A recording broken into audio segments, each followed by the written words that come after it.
우리 같이 본 이 말씀 가지고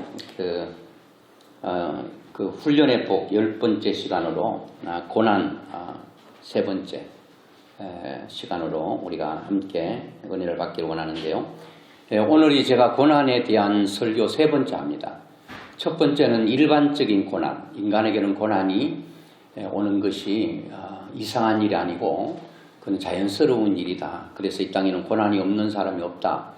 그런 말씀을 전했고, 지난주에는 이제 고난이 이제 그 주님을 위한 고난, 우리가 예수 믿고 하나님의 뜻을 이루기 위해서는 고난들이 있는데 그 고난이 굉장히 축복이다라고 하는 것을 말씀을 드렸습니다. 지난주에 진짜 알맹이를 싹 빼놓고 성경 구절 하나를 제가 말씀 못 드렸어요. 그걸 어떻게 빠뜨렸는지 모르겠어요. 구레네 사람 시몬이 얼마나 큰 복을 받았는가. 그것은 로마서 16장 13절에 이제 바울이 그 구레네 사람 시몬에 대한 얘기를 하면서 그 루포와 그의 어머니에게 문안하라 그러면서 그 루포의 어머니는 내 어머니다 할 정도로 그렇게 바울이 마지막에 자기를 위해서 헌신했던 사람들 이름을 일일이 거론하면서 그 루포의 어머니는 내 어머니처럼 바울이 복음 전가할 때 힘들고 참 지치고 쓰러져 있을 때 어머니의 품에 가면은 안식이 있고 평안이 있는 것처럼 그런 바울의 그 힘들고 어려운 그런 모든 삶을 품었던 사람이 바로 루포의 어머니입니다. 그럼 루포의 어머니는 누군가? 지난주에 말씀드렸던 구레네 사람 시몬의 아내입니다. 구레네 사람이 십자가를 질 때에 예수 믿은 것 같지 않아요.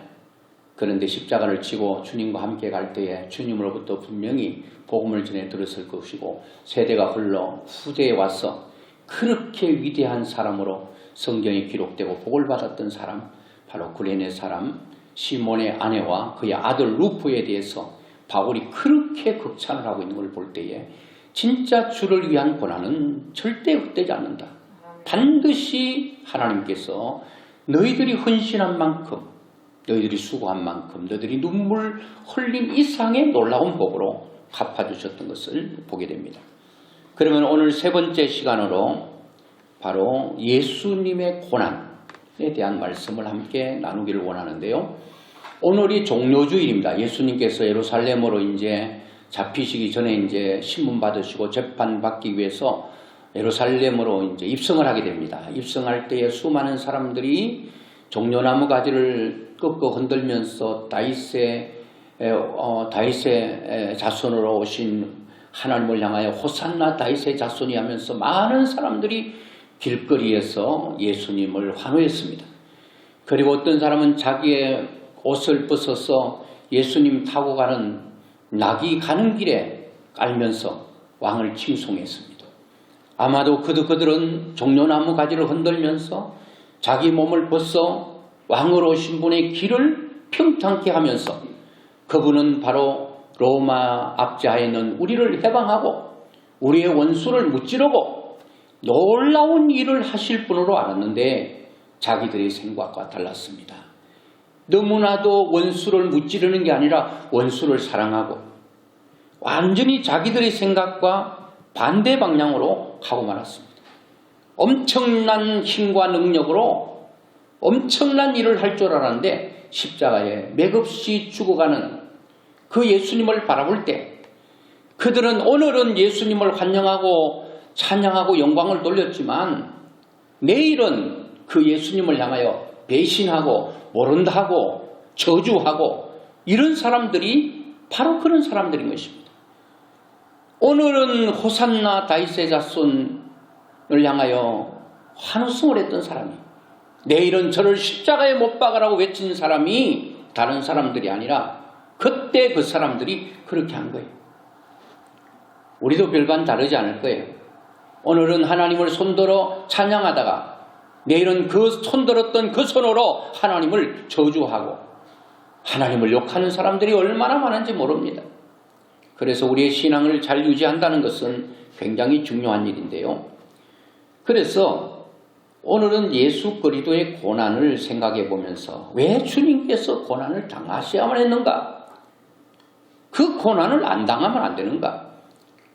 당연히 고난이 필요해서 고난을 당하신 것입니다. 기독교를 버티고 있는 두 기둥이 있는데요.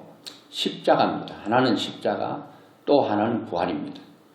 이 십자가와 부활 두 기둥 중에 하나만 빼버리도 기독교는 무너집니다. 2000년 역사 가운데 기독교가 힘있게 버티고 있었던 것은 수많은 박해와 핍박과 어려움들이 있고 수많은 사람들을 순교시키고 죽이고 몰살했지만 여전히 그 순교의 현장에 죽어가는 수많은 사람들을 보면서 그들이 믿음이 꺾이지 않고 오늘날까지 기독교가 튼튼하게 세워져 있는 것은 십자가입니다. 그리고 또 하나는 부활입니다. 다음 주에 부활이죠. 이 십자가와 부활이 없으면 기독교는 그냥 한순간에 무너지는 모래성이 될 수밖에 없습니다. 그런데 절대로 여러분 기독교는 무너지지 않습니다. 왜? 십자가가 버티고 있기 때문입니다. 또한 부활이 버티고 있기 때문에 세월이 아무리 흘러도 기독교는 무너지지 않을 것입니다. 그래서 여러분 오늘 예수님께서 고난당하신 부분에 대해서는 역사학자들이라든지 성서학자들이 말을 하는데요. 그 예수님께서 당했던 고난이 보통 고난이 아닙니다. 예수님께서 마지막에 십자가를 질고 비아 돌로로사라고 하는 슬픔의 길이라고 하는 그 길을 향하여 올라가게 됩니다. 지난주에 제가 설명을 잠깐 했죠. 정확하게 말하면요. 그것이 해발 몇 미터가 되는가 하면 해발 450m입니다. 450m 같으면 제가 알기 쉽게 여러분께 한번 설명을 드리면 요 수원에 가까운 곳에 아주 명산이 하나 있습니다. 무슨 산이죠? 광교산. 광교산에 올라가 보신 분은 알겠지만 광교산이 448m에 있습니다. 해발. 그 높이가 그렇다는 거죠. 그런데요. 반딧불이 화장실에서 형제봉까지 올라가는 데는 가는 길은 오르막도 있고 또 평지 비슷한 데도 있고 아주 느슨한 오르막도 있습니다. 올라갈 만합니다. 그런데 이제 오르막길과 내리막길에 오르락 업다운이 있지 않고 계속 오르막길이 있는 지점이 바로 420m 지점입니다. 420m 지점에서는 내리막길이 없고 계속 올라가다가 형제봉에 딱 도달하게 됩니다. 근데 420m가 평지는 별것 아닌데 올라가 보면 숨이 턱까지 찹니다. 웬만한 사람 안 쉬고 못 올라갑니다. 저는 반딧불에서 형제봉까지 올라갈 때 최단거리로 45분 만에 올라간 적도 있습니다. 그때 한참 올라다닐 때 45분에 도착하는 거하고 50분에 도착하는 5분 차이인데요. 이거는 여러분 엄청난 차이예요. 아마도 여러분 올라가면 1시간 또 잘 못 올라갈걸요? 물론 산 잘 타는 사람은 40분에도 올라가겠지만 제가 45분 정도에 올라간 것 같아요. 쉽지 않습니다. 그런데 예수님께서 비아 돌로로사라고 하는 슬픔의 길 골고다 언덕까지 올라가는 데는 그 길은 바로 바위산인데 글로 올라가는 데까지는 600m가 됩니다. 1km가 안 되죠. 600m를 가는데도 14번이나 쉴 정도로 지치고 쓰러진 예수님의 모습이 드러나 있습니다. 성서학자들은 이렇게 표현했더라고요. 지난주에 말씀드린 것처럼 십자가 형틀에서 죽는 사람은 자기가 매달려야 될 그 십자가 형틀을 치고 올라가야 돼요. 그게 한 무게를 작게 잡아서 80kg입니다. 웬만하면 100kg로 말씀합니다. 100kg. 100kg를 십자가 형틀을 짊어지고 자기가 매달려 죽어야 될 그 지점까지 올라간다는 것은 거의 불가능에 가까운 얘기입니다. 그래서 예수님은 또 첫 번째 방법은 자기 십자가를 지고 끝까지 올라가는 것이고 사형장까지, 또 두 번째는 이 세로 기둥은 세워져 있고 가로 기둥 그 나무 토막을 짊어지고 올라가는데 그 가로 지르는 이 가로대가 지난주에는 20km 말씀드렸는데 성서학자들 내용을 보니까 40km래요. 예수님이 짊어지고 가신 것은 십자가의 완전한 틀이 아니라 그 가로대, 그게 한 20cm 정도 되고 180cm 되는 그거를 그냥 들고 가는 게 아니에요. 이렇게 180m 되니까 제 키만 하죠. 딱 이 정도입니다. 이 정도의 40km를 손을 든 상태에서 나무를 가로지르고 거기에 이런 밧줄 같은 걸 묶어서 손을 못 내려요. 여러분 이렇게 가는 게 힘들겠습니까? 그냥 하나 막대기 40km 짊어지고 끌고 가는 게 쉽겠습니까? 당연히 내 마음대로 끌든지 들든지 매든지 그렇게 하면 쉬울 거예요. 그렇게 할 수 없습니다. 반드시 일자로 이렇게 묶어서 이 상태에, 이 보통이 아닙니다. 여러분 팔이 여러분이 붙어 있으니까 무거운지 모르죠. 한번 들고 찬송가 4줄을 가까이 아니면 천부에 의지없어서 2곡만 해보세요. 이 손이요 이렇게 무거운 줄은 여러분 못 느꼈을 거예요. 저도 가벼운 줄 알았거든요. 천부에 의지없어 손 들고 옵니다. 이거를 손 들고 부르자고 그래요. 그래 불렀어요. 불렀는데 그때 제가 그 학생회 수련회가 있어가지고 강의를 해서 갔는데 제일 앞자리에 앉았었거든요. 전도사기 때문에. 뒤에는 학생들이 앉아있어요. 앞에서 인도하는 전도사님이 천부에 의지없어 손 들고 옵니다. 1절부터 3절까지 부르줘요. 그래도 또 전도사니까 또 멋있게 손 들고 이렇게 또 찬양했죠. 3절까지 불렀는데 천부에 의지없어 그거 좀 느립니다. 막 길게 뺄 수도 있습니다. 또 은혜스럽다 더 길게 뺄 수도 있어요. 딱 3절까지 불렀는데 이 팔이요. 그때부터 너무 무겁더라고. 그런데 리피트. 한 번 더 부르자는 거예요. 어게인. 와 있는데요. 진짜 힘들더라고. 그 도저히 체면이고 뭐고 이렇게 멋있게 딱 손 들고 있다가 손 이렇게 또 붙들어 보고 아마 뒤에서 학생들인데 잘 안 보이려고 막 몸부림이 쳤는데 한 2절 들어가고 2절에 2절가 부르는데 전도사님이 막 미워지고 욕이 나오더라니까. 자기는 손 내려놓고 부르더라니까. 그러니까 이 팔이 무거운지 가벼운지 모르지. 자기도 손 들고 불러야지 자기 팔이 아프면 저 손 든 사람도 아프겠구나 생각하고 내리라 할 텐데 그렇게 내리 불러버리는 계속. 와 여러분 이렇게 40km를 매달고 끌고 간다는 것은요. 그것도 살로 간다면 희망이나 있지. 죽으러 가는 사람이 이렇게 간다는 것은 보통 어려운 것이 아닌 것입니다. 가다가 14번이나 서게 됩니다. 600m의 거리, 짧은 거리에 가는데 33세 된 어떻게 보면 젊은 사람이잖아요. 80 먹은 노인, 100세가 된 그런 기력이 없는 노인이 아님에도 불구하고 얼마나 그 전날이 많은 고난과 신문과 고통과 아픔이 있고 괴로움이 있었으면 600m를 올라가는데 14번이나 쉬고 주저앉고 쓰러지기를 반복하며 올라갔던 그 길, 그 고통스러운 그 길을 올라가는 것이 끝나는 게 아니라 거기에 또 십자가에 매달려서 고통당하는 그 6시간의 엄청난 시간이 있습니다.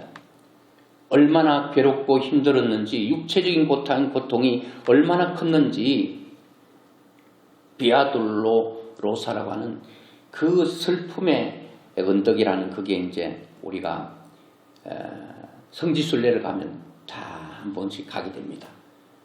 그 가다 쓰러졌던 자리에 어떤 여인은 거기 앉아서 눈물을 훔치기도 하고 얼마나 괴로웠을까.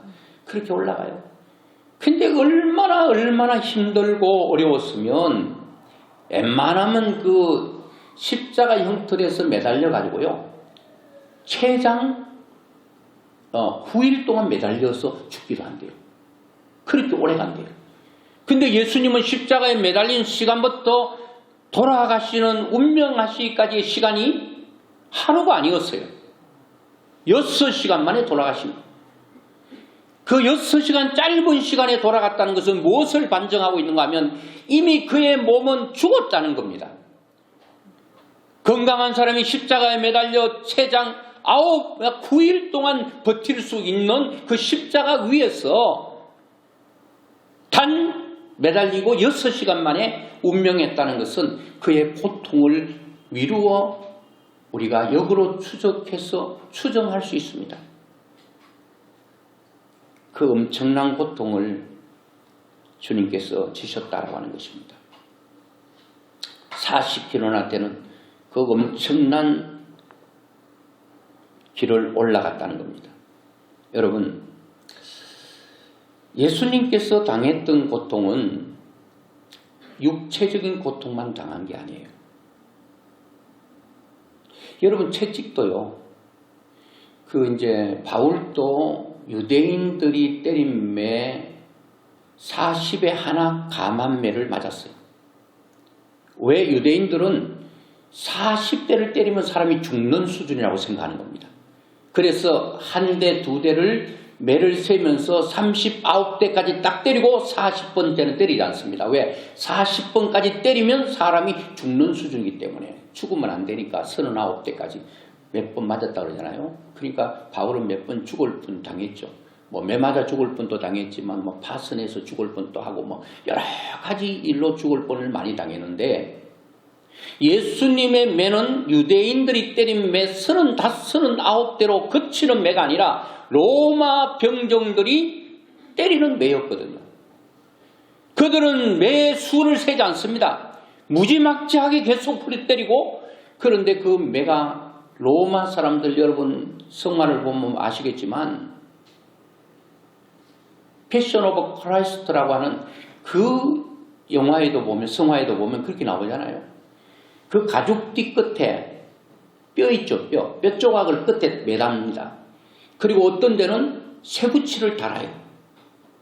그래서 이렇게 사람을 탁 때리면 이 살점에 팍 박혀버립니다. 박히고 감깁니다. 그러면 이 채를요 확 잡아당겨 보면 살찜이 그냥 뚝뚝 떨어져 가지고 예수님의 모습이 이 뼈가 드러날 정도로 그렇게 맞아버립니다. 살아있으나 죽은 사람과 같은 고통을 주님은 느꼈다는 거예요. 왜 이렇게 주님께서 비참하게 이런 엄청난 고난과 고통을 당하셔야 되는가?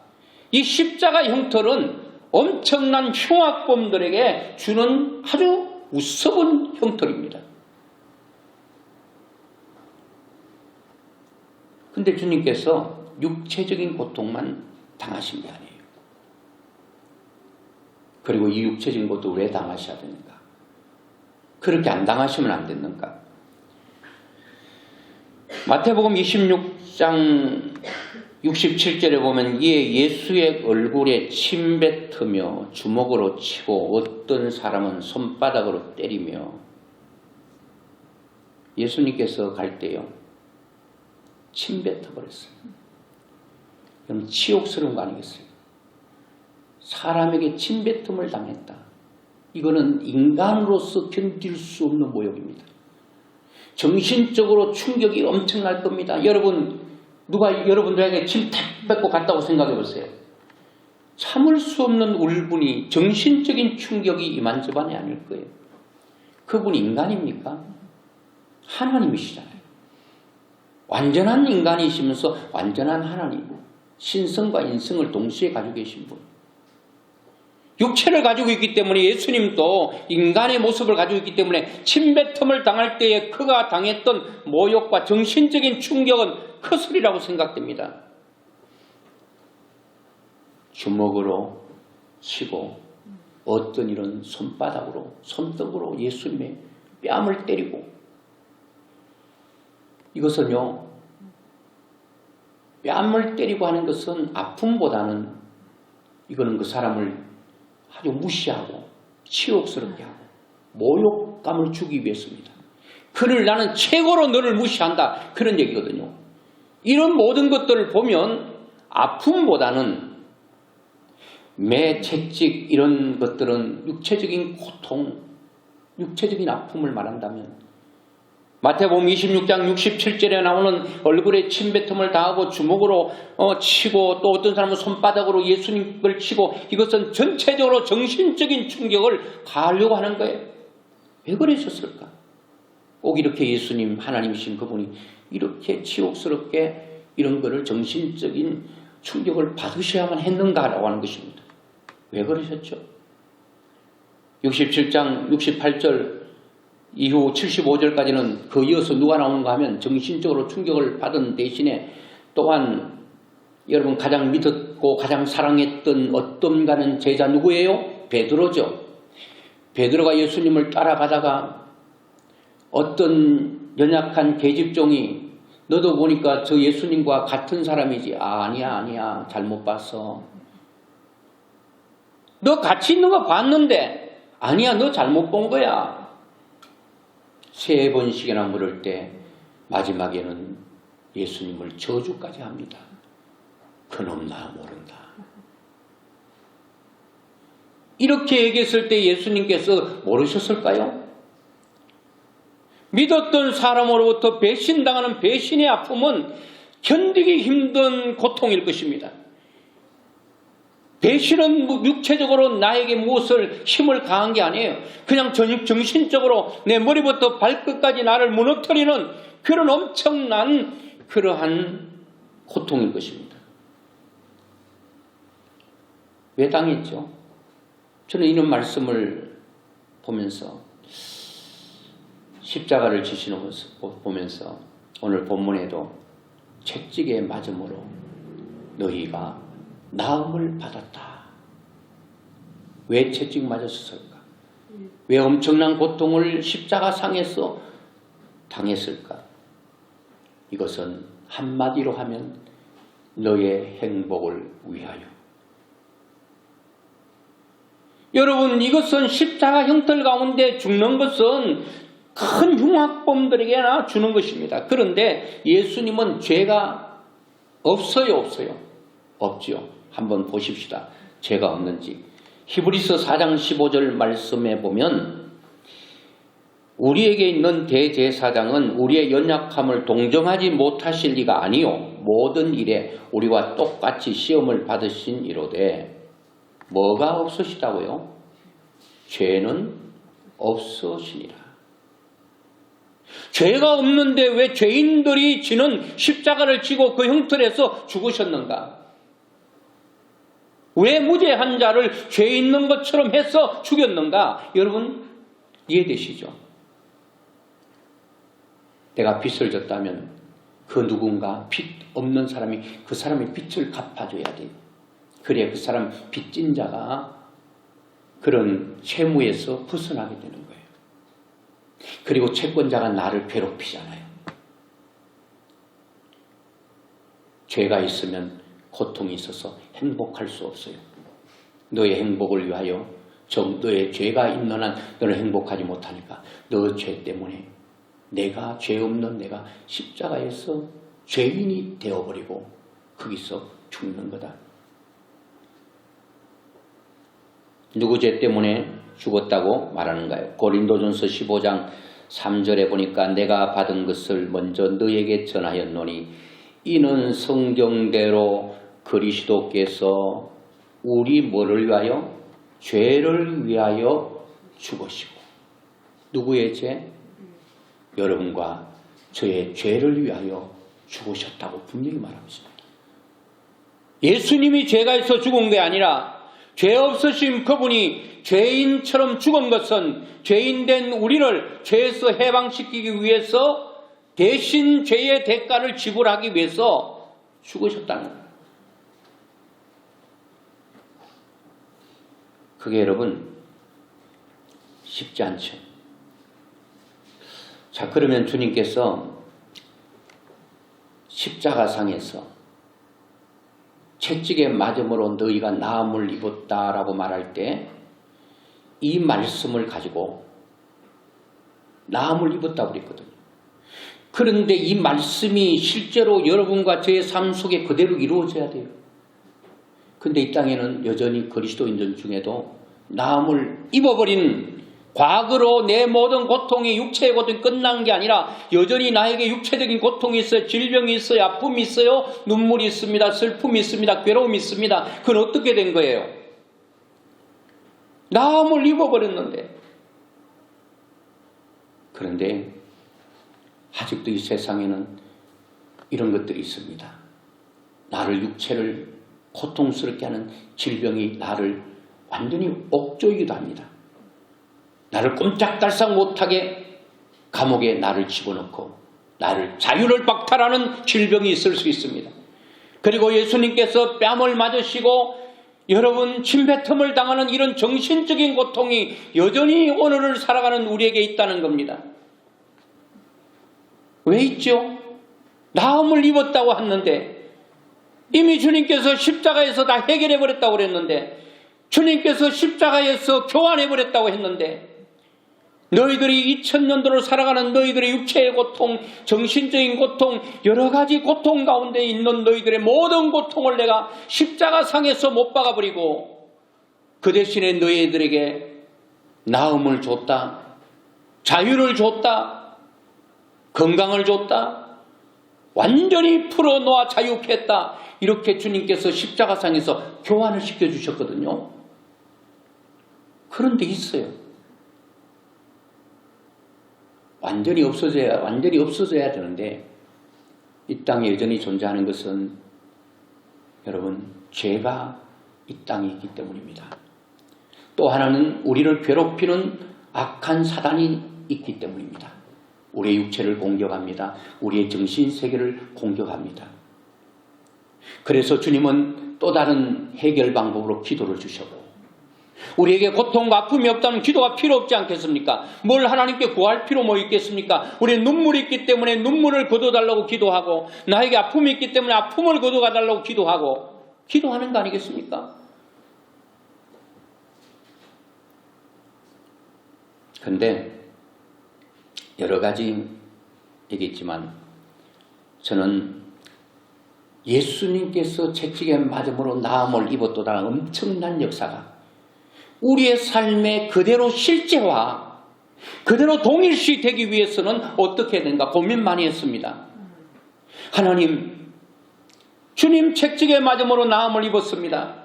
그러므로 우리는 육체의 고통에서 해방, 정신적인 여러 가지 사슬에서 해방돼야 되는데도 불구하고 우리에게는 여전히 눈물이 있고 아픔이 있고 슬픔이 있고 두려움이 있고 우울한 마음이 있고 왜 있습니까? 이런 해결받는 방법 가운데 여러 가지가 있지만 첫째는 그 말씀이 믿음으로 올 때 그 역사는 삶의 실제적인 현상으로 나타납니다. 그런 것들이 많이 있죠. 많이 있어요. 지금 천안에서 목회하고 있는데 부흥회도 다닙니다. 그분이 청년 때입니다. 청년 때. 아마 결혼을 28살 27, 8에 했으니까 그 전이죠. 28살 때인가 보다. 28살 때 턱뼈암이 왔습니다. 그래서 병원 가니까 3개월 시한부 선고를 때립니다. 당신은 3개월입니다. 얼마나 충격적이에요. 28살 때 너는 3개월밖에 못 살아. 이 사형 선고가 얼마나 그에게 충격이었겠어.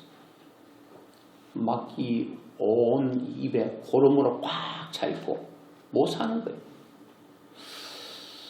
그래가지고 하루하루를 근심과 괴로움 살아가고 있는데 한 날은 여의도 순복음교회에서 영상실에 사람을 모집한다는 얘기를 듣고 자기 엄마가 먼저 받는가 봐요. 수원 여의도 순복음교회 소식지가 있잖아요. 거기 난해 보니까 그 영상실에서 일할 수 있는 사람 찾는다. 그리고 엄마가 그걸 보고 아들에게 그 실명을 거론해도 될는지 모르겠는데 김 목사님이신데 김자 공욱인데 근데 그분이 3개월밖에 못 살잖아요. 그리고 엄마가 자꾸 가라는 거예요. 3개월 살더라도 3개월 동안 주일하다 가는 게 얼마나 좋냐. 마지막에 주일하다 가는 게 좋다 하고 가라고 했어요. 아이고 3개월밖에 못 사는 내 인생 그 가서 뭘 할고 했는데 그래도 엄마 얘기를 듣고 그 순종하는 마음으로 서류를 넣었대요. 뭐 200명이 뭐 서류를 지원했잖아요. 근데 그분이 된 거예요. 3개월밖에 못 사는 딱 한 사람 뽑는데 그 사람이 된 거예요. 그래서 거기 그 여의도 순복음교회 영상실에서 이렇게 예배가 뭐 1부부터 7부까지 있잖아요. 다 봐야 되잖아요. 막 다 찍고 뭐 이렇게 편집하고 하려면 보고 있는데 이 말씀을 하시더라는 거예요. 조영기 목사님 그러잖아요. 막 샤샤샤 하면 막 전하는데 채찍에 맞음으로 나음을 입었느니라 딱 할 때 아멘 이렇게 막 몇 번 말씀을 듣는데 똑같이 말씀을 들었잖아요. 근데 그 말씀을 내 머리부터 발끝까지 막 전율이 오면서 확 믿어져 버리더라는 거예요. 아멘 딱 나오더라는 거예요. 너의 병은 치료함을 받았느니라. 그게 실제로 됐는데 여전히 고름은 입에 가득하면 입만 벌리면 고름이 퍽퍽 쏟아지는 거예요. 그런데 어떻게 됐을까요? 하나님이 고친다 그러면 고침받는 거예요. 아무리 의학이 불가능하다 하더라도 하나님이 된다면 되는 것이고 그 말씀이 똑같이 오늘날도 그 말씀을 그대로 믿으면 역사가 일어나게 될 줄로 믿습니다. 첫째는 믿음이 중요한데 믿음 믿고 싶어도 여러분 그럴 거예요. 목사님 나도 믿고 싶어요. 그런데 안 믿어져요. 안 믿어지면 어떻게 하란 말입니까? 참 그것이 목사의 고민이에요. 어떻게 하면 하나님은 설명해서 믿을 존재는 아니에요. 분명히. 그러나 그 하나님에 대해서 우리가 여러 가지로 하나님의 살아계심을 말씀했기 때문에 그런 것들을 잘 말씀을 드려서 이해가 되도록 하면 좋은데 첫째는 하나님께서 믿음도 주셔야 돼요. 이 믿음은 뭐 할 때 생긴다고요? 로마서 10장 17절 믿음은 덜음에서. 그 김동욱 목사님도 28살 때 말씀을 듣다가 믿음이 생기고 그 말씀이 자기의 말씀으로 확 올 때 아멘 할 때 주께서 깨끗하게 치료해 주신 줄로 믿습니다. 28살 때 고침받아가지고 지금 그 60이 넘은 것 같은데 이야 지금 살아. 그런데 또 3개월 만에 또 선이 들어왔네. 아주 착하고 이쁜 자매가 깨끗이 고침받아 버리니까 또 하나님께 보너스로 좋은 자매 줘가지고 결혼했는데 지금까지 사모님하고 잘 살고 있어요. 그때부터 하나님께 서시는데 또 이렇게 기도했대. 하나님 야 저기 강단에 한번 서봤으면 좋겠는데 10년 안에 저 강단에 꼭 한번 서게 해달라고 기도를 했는데요. 간절하게 했겠어요. 그게 뭐 목사님들이 10년 돼도 그 강단에 한번 못 서는 사람이 있대요. 그 얘기를 듣고 자기는 10년 후에 한번 섰으면 소원이 없겠다 했는데요. 10년이 뭡니까? 들어가 일한 지 얼마 안 되는데 신학교 그 1학년 이 상반기에 또 있는데 장로님이 그 담당 장로님 막 흘러불 오더니 김전사 빨리 지금 양복 입고 성경책 들고 교회 나와 지금 7시에 수요 예배 인도하라고. 자기는 아는 것도 아무것도 없는데 어떻게 하죠? 그냥 빨리빨리 해야지. 지금 사람 아무도 없다고. 그래가지고 그 강단에 여러분 신학생이요. 10년 후에도 쓸까 말까 그 자리에 섰다는 거예요. 알아봤더니 저기 그 오살리 순복음 기도원이 있잖아요. 모든 부교육자들 거기 다 호출이 다 그걸로 다 가버렸대요. 그런데 아무도 없으니까 이 전도사님을 세운 거예요. 그래서 막 발발발 떨리는 마음으로 기도하면서 썼는데 또 말씀이 또 잘 전거되더래요. 그것도 하나님 이루어주시더래요. 봤더니 이 전도사님을 거기에 세우려고 그게 뭐 잘못 전달돼가지고 부교육자들이 그쪽 오살리 순복음 그 오살리 금식기도를 다 갔다는 거예요. 하나님의 살아계심을 보여주기 위해서 그렇다는 거예요. 여러분 우리가 말씀을 계속 들을 때 나도 모르게 여러분 믿음이 생깁니다. 믿음이 생길 때 그 말씀을 나의 말씀으로 받는 순간에 우리가 고침받게 될 줄로 믿습니다. 여러분 의학이 불가능하다 할지라도 안 된다 하더라도 그거는 사람 말이요. 의학계의 여러분 기준이지 하나님의 기준은 아니다는 겁니다. 하나님은 여전히 전지전능하신 하나님으로 여기에 계시는 줄로 믿습니다. 하나님 살아계신 거 어떻게 믿어요? 하나님은요 영원 전부터 영원 후에도 계시는 분. 그 영원 전과 영원 후 그 중간에 우리가 살아가고 있다는 거예요. 여기는 시공간의 제약을 받는 곳입니다. 그렇기 때문에 사람은 늙고 병들고 그렇기 때문에 죽는 곳이 바로 우리가 살아가는 현세라는 겁니다. 그러나 하나님의 존재는 어떤 분인가 하면 그분은 영원 전에 계셨고 영원 후에 계시고 지금 우리가 살아가고 있는 이 우주 공간에도 계시는데 그분은 단 우리처럼 시공간의 제약을 받지 않는다는 겁니다. 여러분, 우리가 시공간의 제약을 받지 않는다는 게 얼마나 놀라운 일인 줄 아십니까? 시공간의 제약을 받지 않는다는 것은 현재로 계속 있다는 겁니다. 과거가 있고 현재가 있고 미래가 있는 게 아니라는 겁니다. 여러분들이 지금 이 순간 현재로 딱 머물러 있으면 이 상태로 있으면 여러분 죽을까 살까? 살지요. 안 죽어. 이 상태로 있으면. 그런데 여러분 시간과 공간의 제약을 받아요. 시간이 자꾸 지나가요. 우리에게는 현재가 존재하는 것 같지만 존재하지 않습니다. 지금 하면 바로 과거가 됩니다. 조금 전에 예배 시작을 한 지가 11시였는데 그때가 현재였잖아요. 지금 이미 과거로 들어가 버리고 지금 계속 제가 말을 하고 있는데 현재는 없고 계속적으로 과거로 계속 지나가고 있다는 겁니다. 계속 미래가 나를 향해 다가오고 있다는 겁니다. 그렇기 때문에 나는 자꾸 늙어가는 것이고 늙음으로 말미암아 죽음이 내 앞에 자꾸 바짝바짝 따라오고 있다는 겁니다. 그런데 하나님에게는 그런 시공간의 제약을 받지 않아요. 그분은 영원히 현재로만 계셔요. 그것이 어디에 나오죠? 출애굽기에 보면 그렇게 나오잖아요. 모세가 애굽에 보내겠다. 하나님 보냈다고 말해라. 그럼 하나님 누구냐고 물으면 뭐라고 말해야 되죠? 나는 스스로 있는 자다. I am that I am. 나는 이라는 거거든요. 현재를 말하거든요.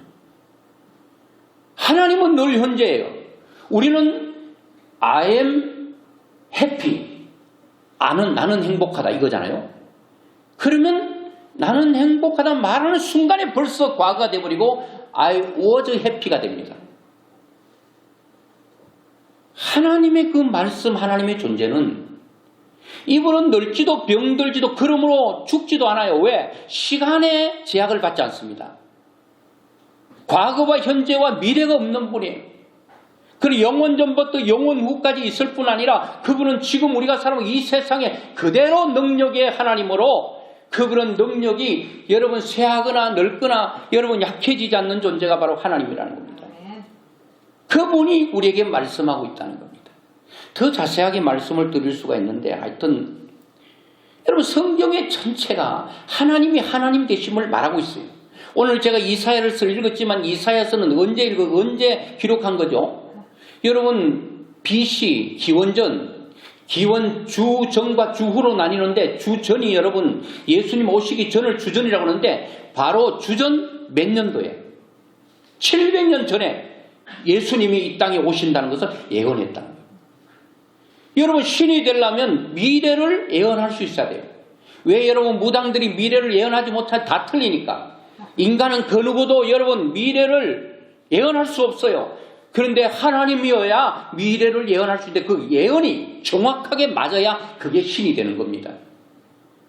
예수님께서 이 땅에 오신다, 십자가를 진다, 이 모든 것들은 언제 예언된가 하면 주전 여러분 1500년 전에 창세기 3장 15절에 여러분 말씀하셨고 예언했다는 거예요. 그리고 여러분 이사야 7장 14절에 또 예수님께서 오신다고 예언했어요. 그분이 여러분 바로 AD 예수님 태어난 날이 AD 1년인데 1년에 1500년 전에 약속했고 예언했고 그리고 700년 전에 예언했던 그분이 그대로 성취돼서 예수님 오셨고 그리고 이 예수님은 바로 모든 사람의 죄를 위해서 죽으신다. 그리고 모든 사람의 정신적으로 고통과 괴로움 당하는 자들에게 채찍에 맞음으로 고침받고 행복하게 하기 위해서 이 땅에 오신다고 분명히 말씀하신 그분이 그대로 성취된 거예요. 여러분 제가 5분 후에 미래의 일을 내가 모릅니다.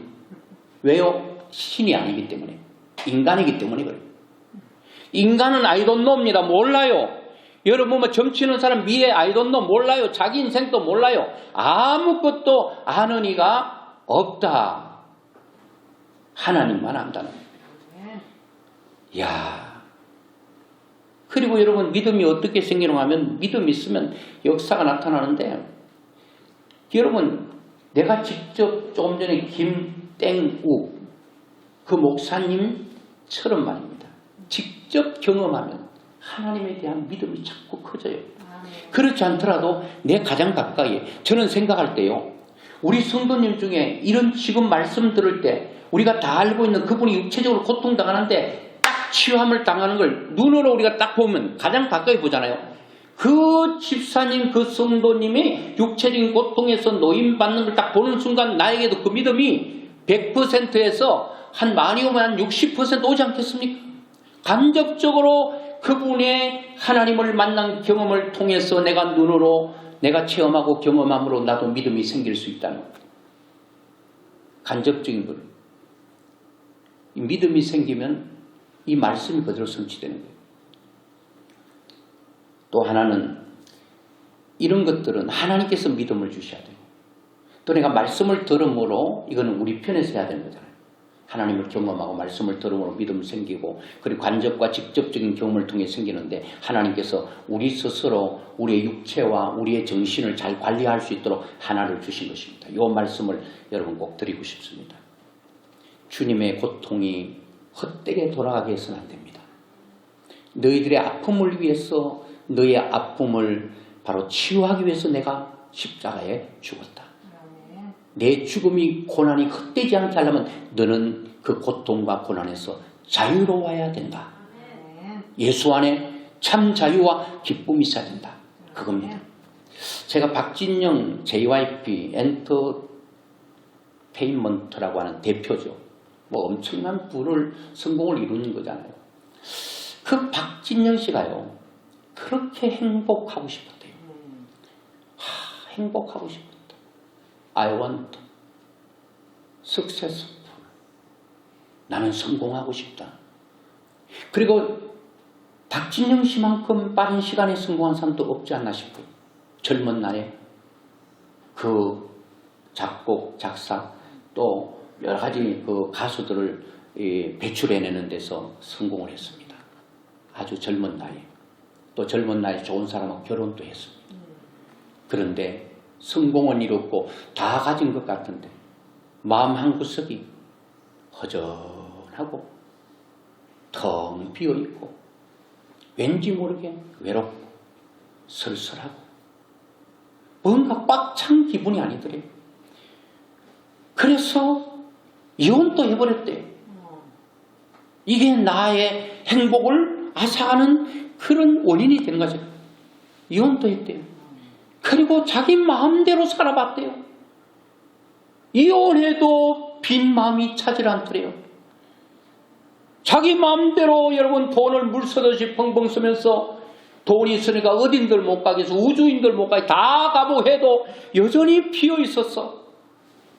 너무 괴롭더래요. 그래서 행복해질 수 있는 길이 없을까? 찾기를 시작했대요. 찾아보다가 못 찾으면 말고 그냥 살고 내가 찾아보는 데까지 찾아봐야 되지 않겠나 찾아보다가 이 사람이 찾았습니다. 바로 자기를 괴롭게 만드는 이 사슬과 이 거물에서 자기를 그렇게 옥조여 오겠다고 하는 것이 알았다는 겁니다. 결국은 진리가 너를 자유케 한다. 그 진리가 너희를 자유케 한다라고 하는 말씀이 요한복음 8장 32절에 있잖아. 그 진리는 요한복음 14장 6절에 말하는 것처럼 내가 곧 길이요 진리. 예수 그리스도는 진리고 예수 그리스도가 바로 진리고 진리가 뭐를 한다고요? 자유케 한다.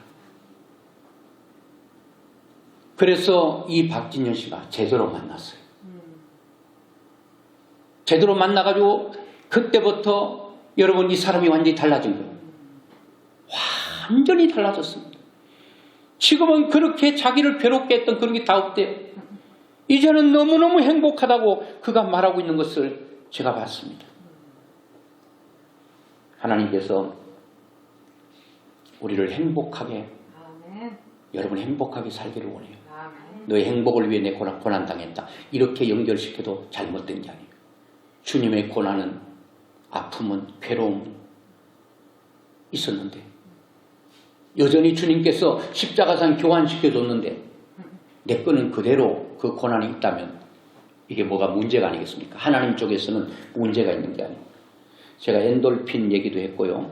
다이돌핀 얘기도 했는데 요거 우리가 믿음으로 받아들이지 못해서 고난도 있기도 합니다. 하나님께서 우리에게 스스로 우리의 몸이, 우리의 정신과 우리의 육체를 건강하게 할 수 있는 길도 주셨어요. 예수님께서는 말씀을 딱 했지만 이것이 의학계에서 드러내 보이고 있습니다. 항상 기뻐하라, 쉬지 말고 기도해라, 범사에 감사해라, 이 말씀 있죠. 데살로니가전서 5장 16절 18절까지. 그리고 잠언 17장 22절에는 마음의 즐거움은 양약이라도 심령의 근심은 뼈를 마르게 한다. 마음의 즐거움, 기뻐하고 감사하는 것, 이게 최고의 양약. 이것은 이것보다 더 좋은 약은 없다는 겁니다. 이게 의학계에서 이 말씀을 뒷받침하는 말을 했습니다. 그게 쉽게 말하면 여러분들이 그렇게 많이 들어봤던 엔돌핀입니다. 엔돌핀보다 4000배 강한 효과가 있는 다이돌핀이 있습니다. 자, 이 엔돌핀은 우리 몸속의 호르몬인데요. 이것은 중추신경에서 생성이 됩니다. 이 뇌에서.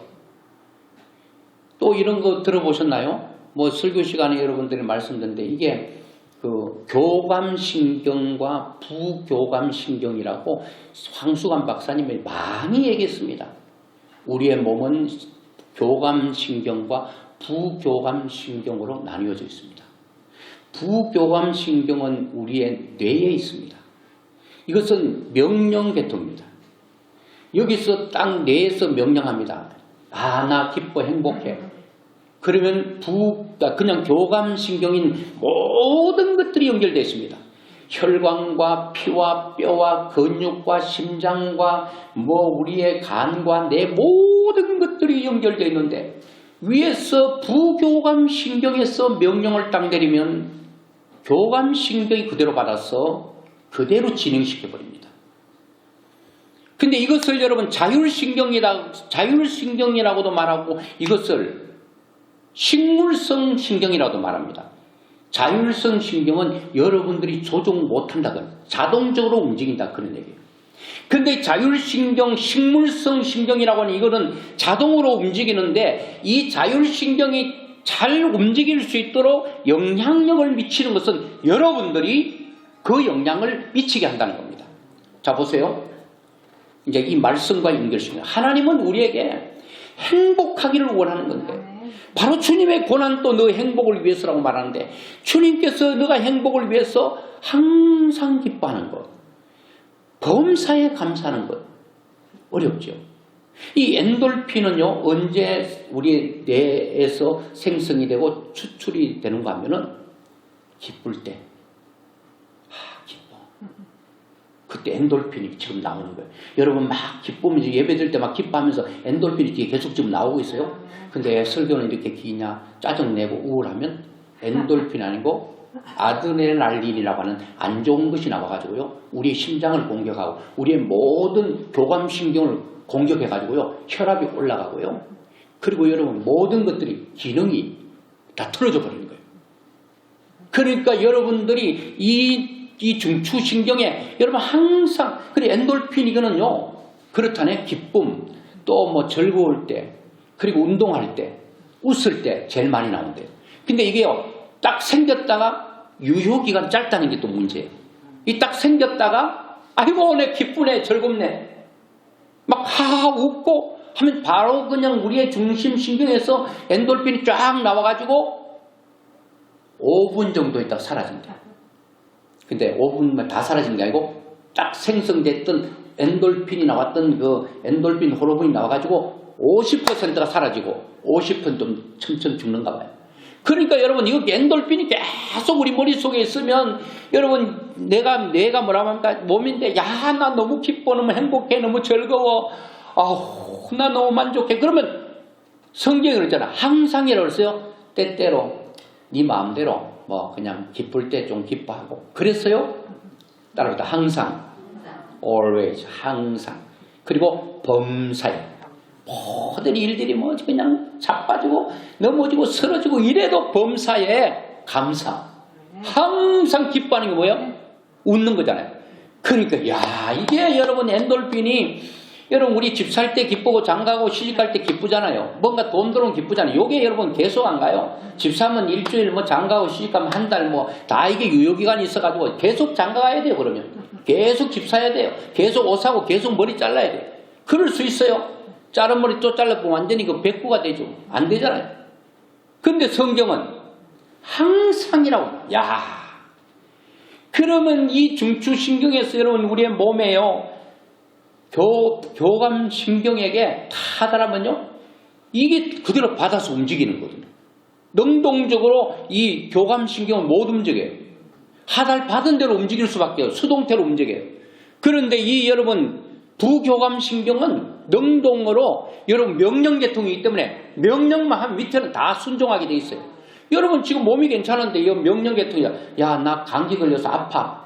기침 좀 한다고. 야 나 감기 걸렸어. 나는 아파. 그러면 위에서 중추신경에서 부교감신경이 밑에 몸 모든 근육과 모든 세포와 모든 피와 모든 뼈들에게 야 나 아파. 감기 걸렸어. 빨리 기침해라. 그리고 자꾸 아프다 해라. 빨리 들어누워. 그럼 몸이 자기도 모르게 명령을 받고 바로 들어누우면 바로 여러분 감기 환자가 되는 거예요. 기침해도 여기서 하달을 내리지 말아요. 여러분 그래서 우리가 이 자율신경과 이런 것들을 여러분 잘 활용해서 앞으로 여러분 이 자율신경이 여러분 스스로 움직인다 그랬잖아요.